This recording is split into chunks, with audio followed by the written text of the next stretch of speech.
열왕기하 4장 1절로 17절 한 절씩 교독을 합니다. 선지자의 제자들의 아내 중의 한 여인이 엘리사에게 부르짖어 이르되 당신의 종 나의 남편이 이미 죽었는데 당신의 종이 여호와를 경외한 줄은 당신이 아시는 바니이다. 이제 빚준 사람이 와서 나의 두 아이를 데려다가 그의 종을 삼고자 하나이다 하니 엘리사가 그에게 이르되 내가 너를 위하여 어떻게 하랴? 내 집에 무엇이 있는지 내게 말하라.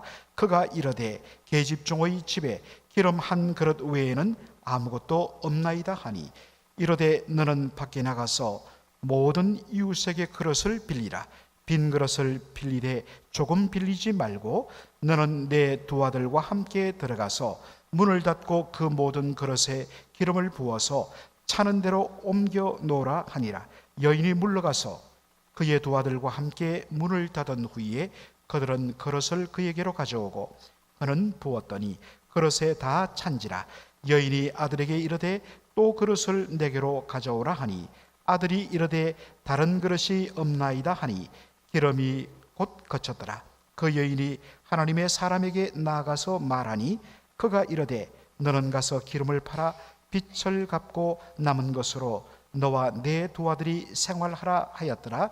하루는 엘리사가 수넴에 이르렀더니 거기에 한 귀한 여인이 그를 간관하여 음식을 먹게 하였으므로 엘리사가 그곳을 지날 때마다 음식을 먹으러 그리로 들어갔더라.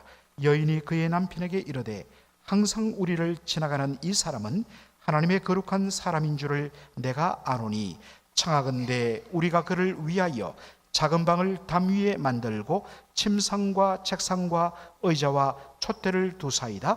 그가 우리에게 이르면 거기에 머물리다 하였더라. 하루는 엘리사가 거기에 이르러 그 방에 들어가 누웠더니 자기 사환 게하시아에게 이르되 이 수넴 여인을 불러오라 하니 곧 여인을 부르매 여인이 그 앞에 선지라. 엘리사가 자기 사환에게 이르되 너는 그에게 이르라.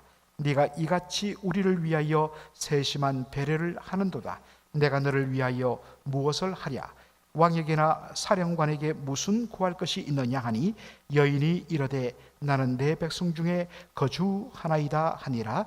엘리사가 이르되 그러면 그를 위하여 무엇을 하여야 할까 하니 게하시가 대답하되 참으로 이 여인은 아들이 없고 그 남편은 늙은 나이다 하니 이르되 다시 부르라 하여 부르매 여인이 문에 서니라. 엘리사가 이르되 한 해가 지나 이때쯤에 내가 아들을 안으리라 하니 여인이 이르되 아니로소이다. 내 주 하나님의 사람이여 당신의 계집종을 속이지 마옵소서 하니라. 17절 다 같이요. 여인이 과연 잉태하여 한 해가 지나 이때쯤에 엘리사가 여인에게 말한 대로 아들을 낳았더라. 아멘. 오늘 저는 이 본문을 중심으로 책임지시는 하나님이란 제목으로 말씀을 전하고자 합니다. 어느 날 한 여인이 선지자 엘리사를 찾아왔습니다. 그 여인은 선지자의 제자들의 아내들 중에 한 사람이라 그렇게 말을 하고 있습니다.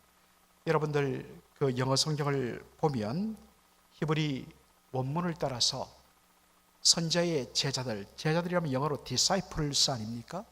그런데 sons of the prophet이라고 되어 있습니다. 이게 원래 의미입니다. 왜 선지자들의 아들들이라고 이야기했을까? 여러분, 우리나라 말에도 군사부 일제라 나라의 임금과 서성과 아버지를 동등하게 그렇게 대우하며 존경하라, 그런 말이 있지요. 고대의 서성과 제자의 관계는 바로 아버지와 아들의 그런 친밀한 관계로 표현되었습니다. 그래서 선지자의 제자들을 바로 선지자의 아들들이라 그렇게 표현을 한 것입니다. 그런데 선지자의 제자들, 그러니까 젊은 선지자겠지요? 혹은 지금 하나님의 말씀을 그렇게 전하는 훈련을 받는, 우리로 말하면 신학생 정도가 되겠지요. 그 선지자의 제자의 아내가 엘리사에게 와서 말합니다.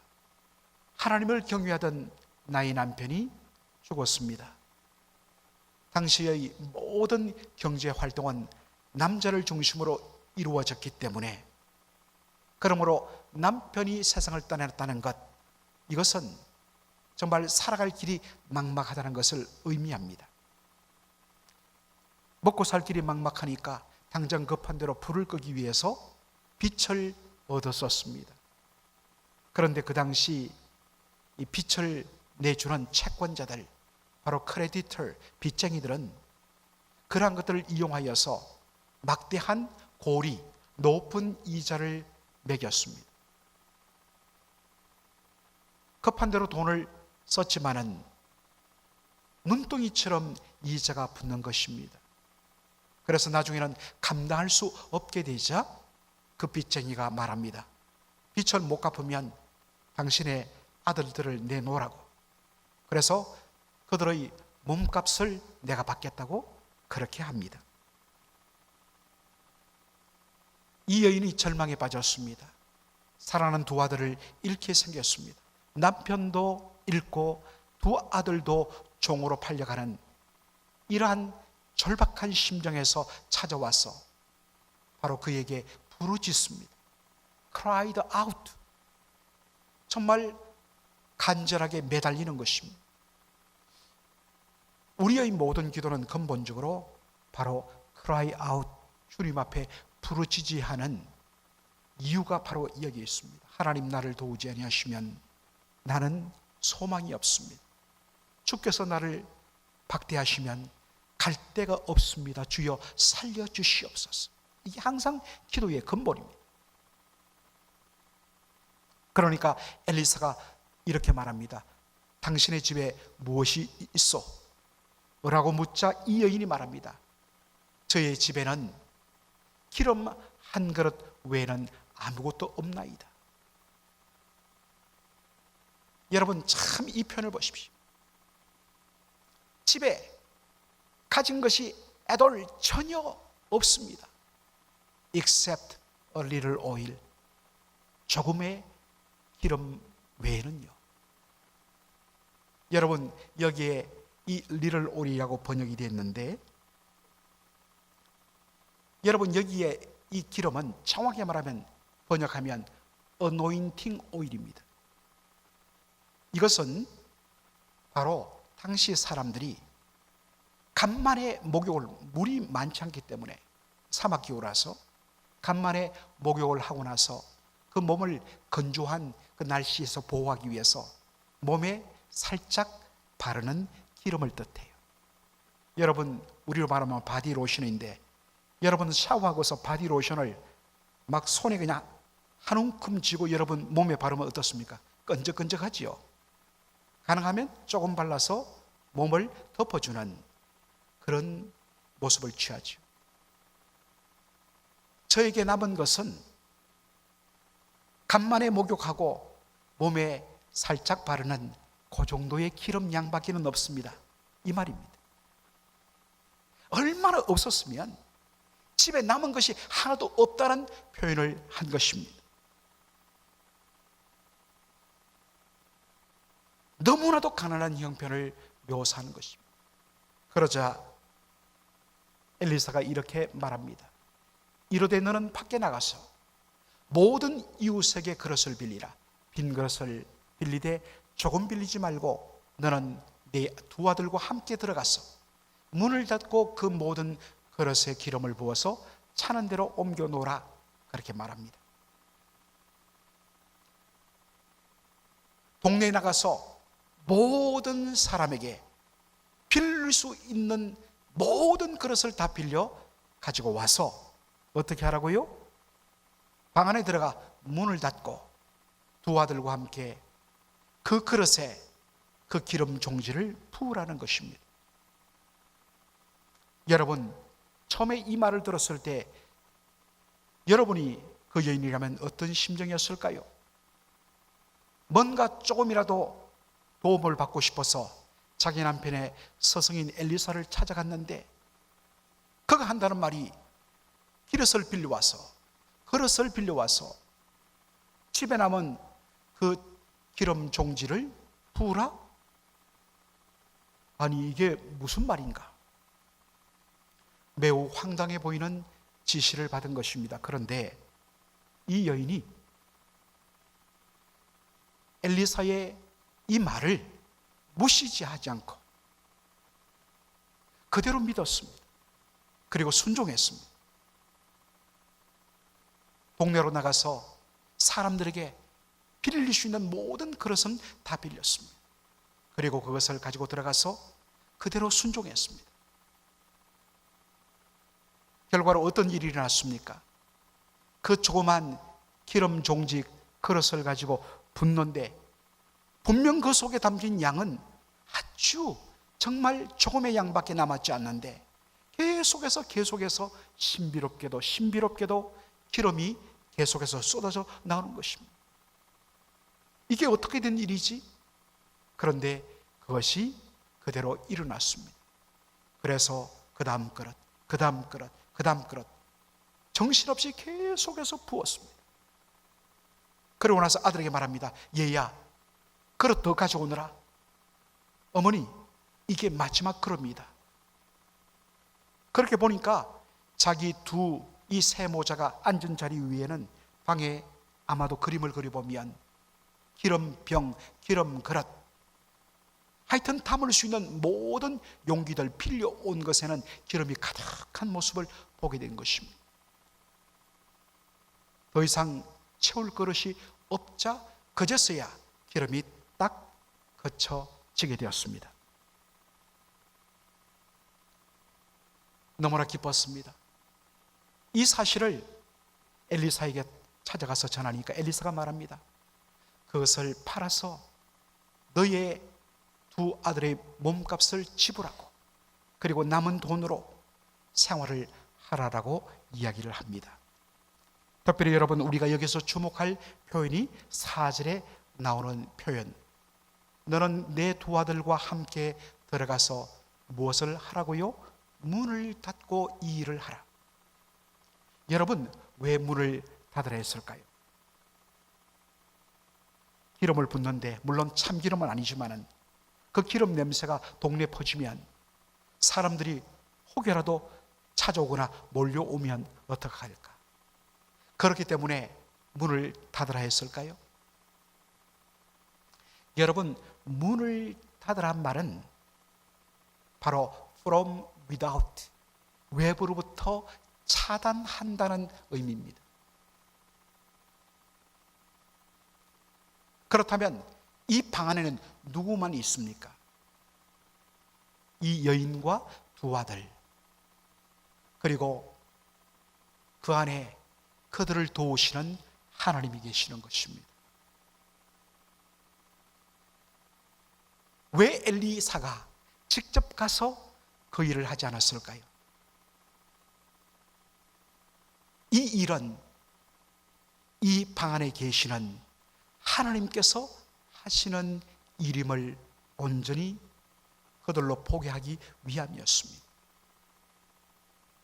어떤 설교자들, 참 제가 어릴 때부터 이 본문을 가지고 설교를 들을 때마다, 그리고 자라서 여러 설교자들의 설교 책들을 볼 때마다 이 본문을 다룰 때 주로 초점이 뭐냐? 정말 하나님의 놀라운 은혜 역사 감사한데 이 여인이 믿음이 부족했다. 더 많이 빌렸으면 그 동네뿐만 아니라 다른 동네에 가서라 빌릴 수 있는 그릇 다 빌려왔으면 더 많은 것을 그렇게 얻었을 텐데 아쉽게도 자기 방 안에 채울 수 있는 그릇만 가지고 왔기 때문에 그것만 얻었다. 이렇게 접근하는 설교들을 많이 보았습니다. 여러분, 이것은 본문의 의도를 망각한 대단히 탐욕적인, 대단히 기복신앙적인 접근입니다. 오늘 본문의 초점은 믿음으로 모든 것을 얻어서 어마어마한 부자가 되는 데 있지 않습니다. 번영하는 데 목적이 있지 않습니다. 오늘 본문의 초점은 무엇입니까? 당신을 경외하는 자들을 결코 외면하지 아니하고 책임지시는 하나님의 놀라운 사랑이 있습니다. 시편 37절에 하나님은 의인의 자손이 유리걸식하는 일이 없도록 하시는 분이라 하셨습니다. 하나님은 믿음을 가지고 주를 위하여 살다가 어려움을 당한 그 헌신된 주님의 사람들의 그 가족들을 책임지시며 신실하게 돌보시는 하나님이란 사실입니다.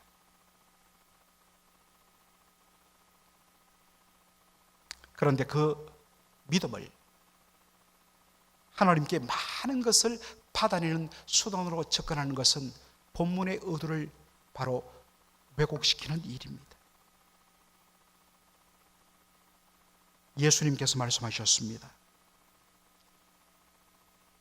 먹을 것과 입을 것과 그리고 살 것으로 인하여서 염려하는 제자들에게 너희는 무엇을 먹을까? 무엇을 마실까? 무엇을 입을까? 염려하지 말라라고 이야기하십니다. 왜 그렇습니까? 하나님께서는 당신의 자녀들의 삶을 책임지시는 아버지가 되시기 때문입니다. 그러면서 말씀하죠. 너희는 공중에 나는 새를 보라. 저들은 심지도 아니하고 거두지도 아니했는데 하나님께서 저 공중에 나는 새들을 먹이시고 입히시느니라. 하물며 너희를 까보냐. 제가 예전에 한번 산상수훈 강의 때도 말씀드렸습니다마는 마태복음에 보면 공중에 나는 새를 보라고 했지요.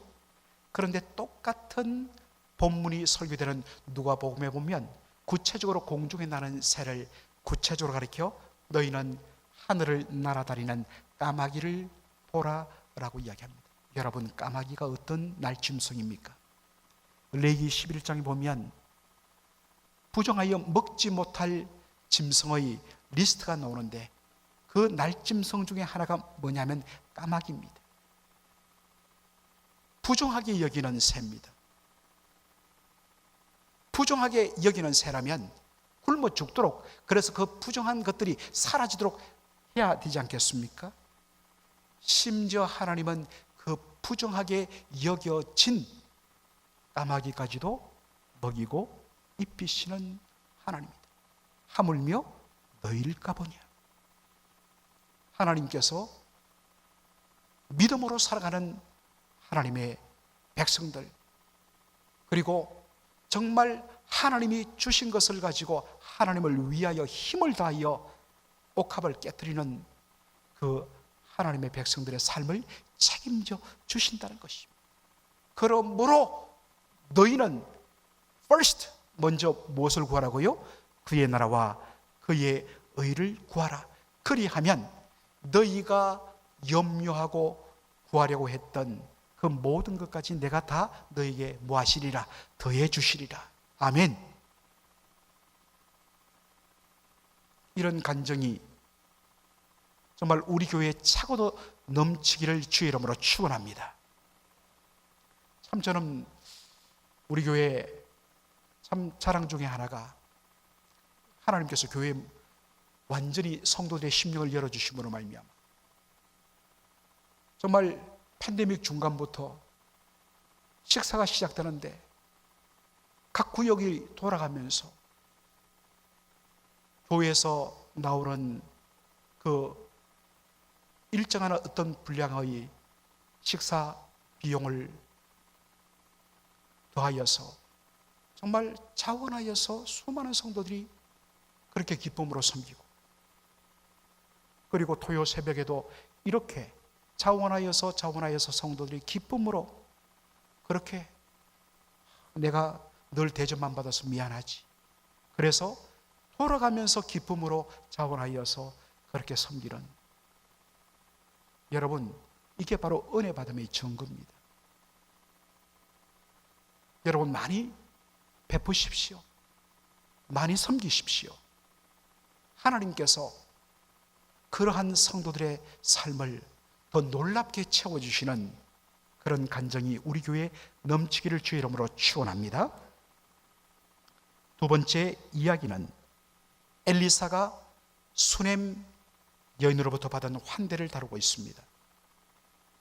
열왕기하 2장에 보면 여러분 그 북왕국 이스라엘의 지명들이 나옵니다. 기억나십니까? 길갈, 베델, 여리고. 여러분 이 지명들의 공통점이 뭐냐? 바로 북왕국 이스라엘의 우상 숭배의 중심지였다는 것입니다.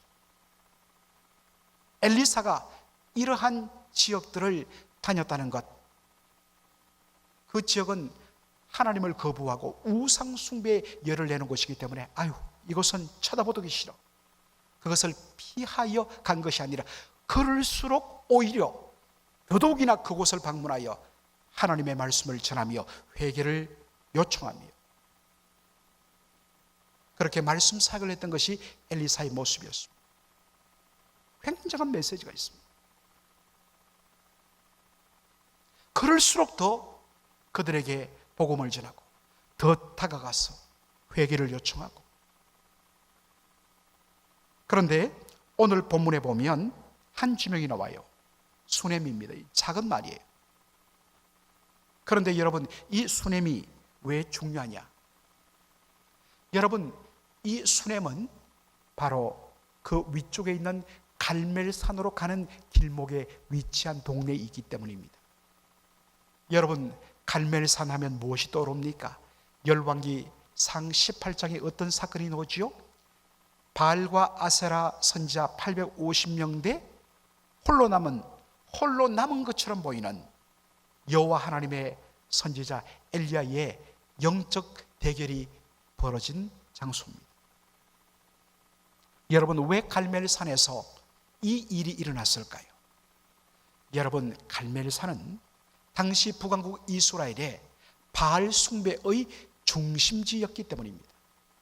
바로 호랑이 굴 속으로 들어가서 850대 1로 살아계신 하나님의 역사를 보여주기 위하여 의도적으로 갈멜산을 택한 것입니다. 바로 엘리사는 여전히 하나님께로 돌아오지 않는 바로 그 지역을 찾아가서 회개를 요청하고 하나님의 말씀을 전하기 위하여 부지런히 그가 찾아갔던 바로 지역이 갈멜산이었습니다. 그런데 그때마다 바로 지나가는 동네가 어디였다고요? 수넴이었습니다.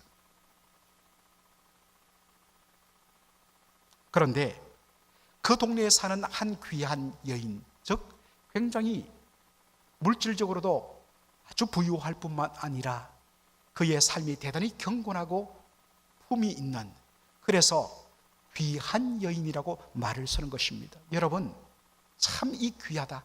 저는 여러분들 참 잘 산다, 부자다 라는 그런 표현보다는 참 저분 귀하다.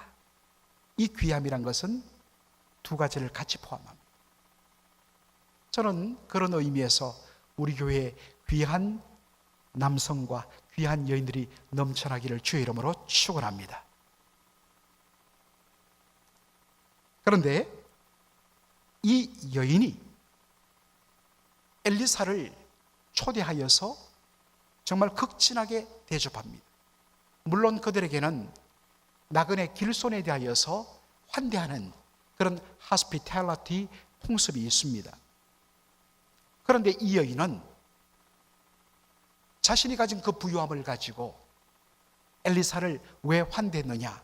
그는 하나님의 거룩한 사람이라는 사실 때문입니다. 이것을 통하여 뭘 합니까?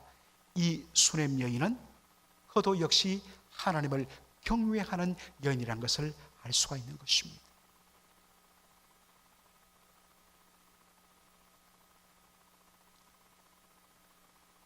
이 수넴 여인이 어느 날 남편과 상의합니다.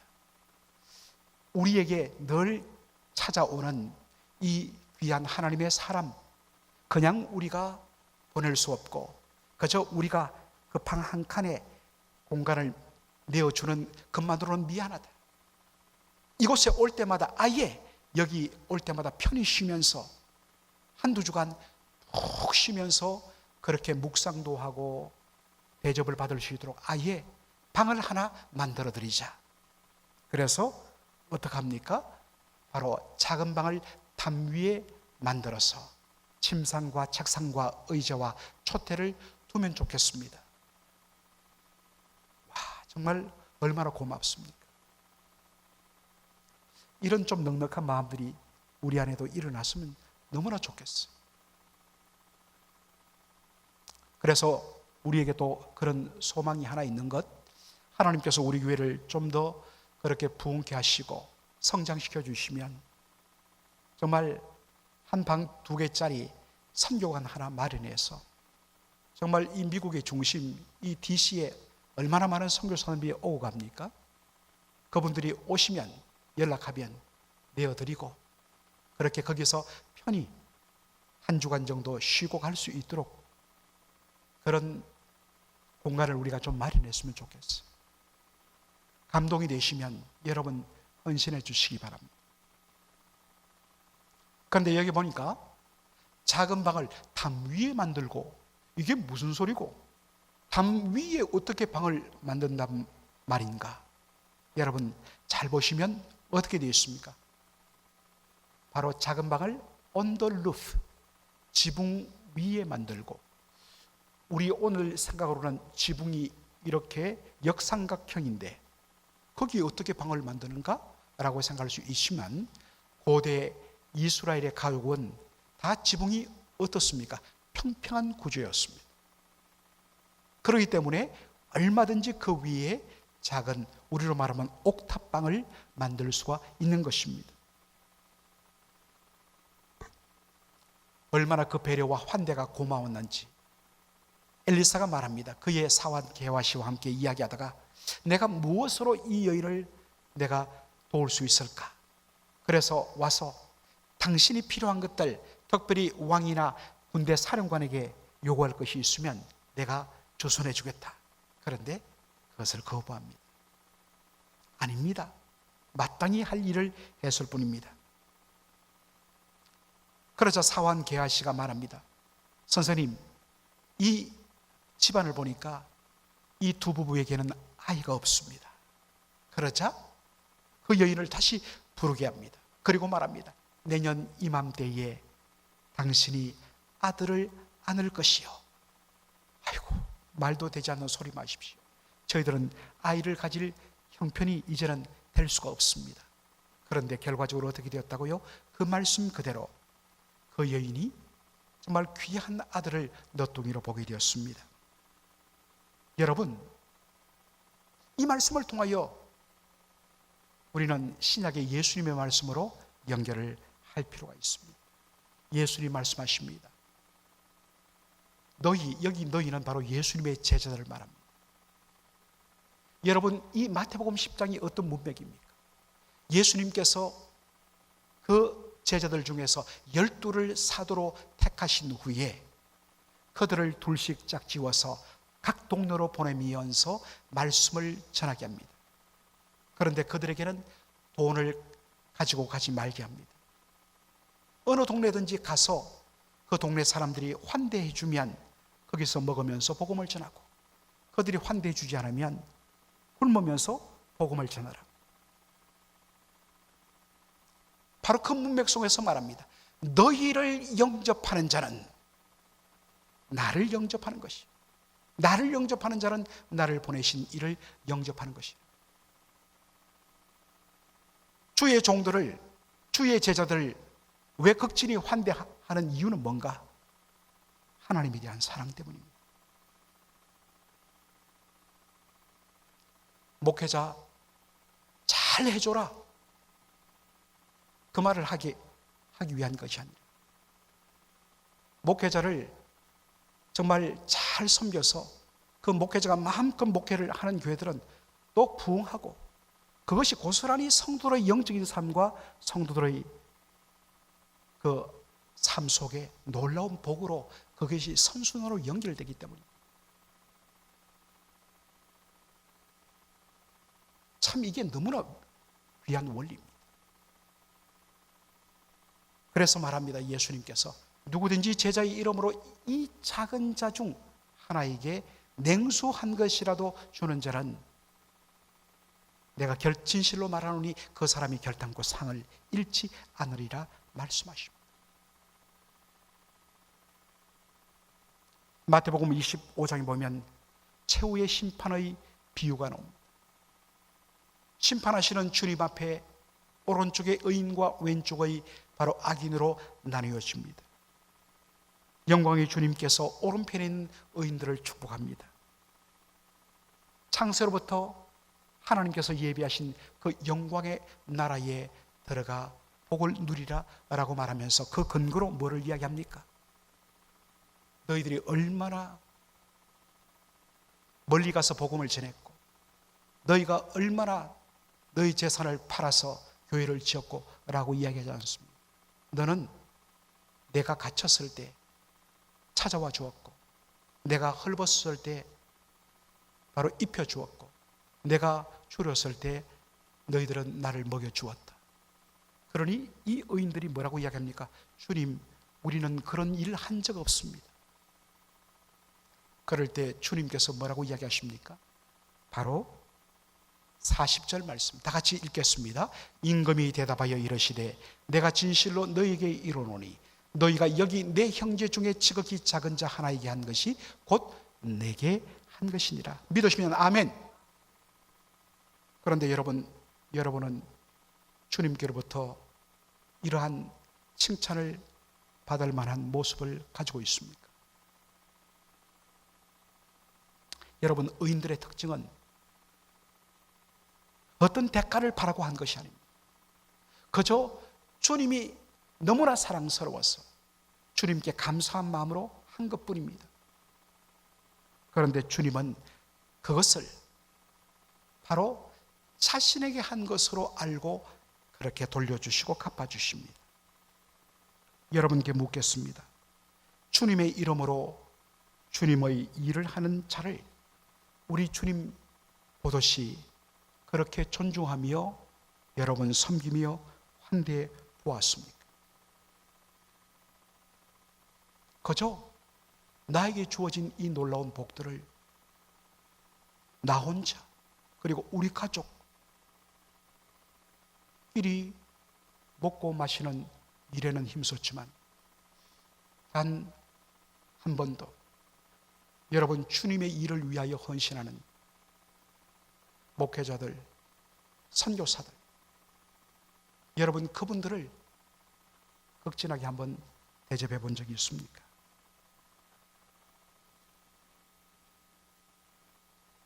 여러분 정말 주의 이름으로 가난하고 헐벗은 사람들을 향하여 그런 긍휼의 마음으로 여러분 기꺼이 여러분의 옥합을 깨트려 본 적이 있습니까?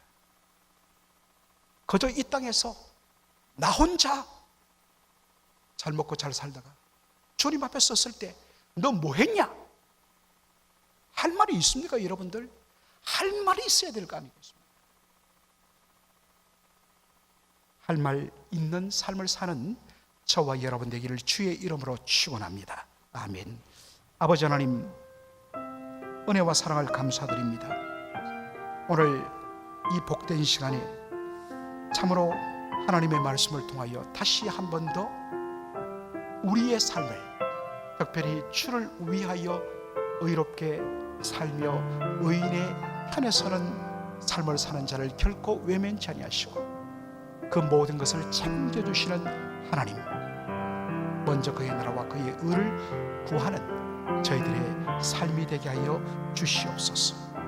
아버지 하나님, 주님을 사랑하기 때문에 주님 때문에 정말 주의 제자들을 그리고 너무나도 지극히 작은 자를 주님 위하듯이 사랑하며 섬기는 그러한 삶이, 그래서 주님 앞에 섰을 때 주님의 칭찬뿐만 아니라 주님께서 예비하신 놀라운 하늘의 복을 누릴 수 있는 우리 모든 성도들 되게 하여 주시옵소서.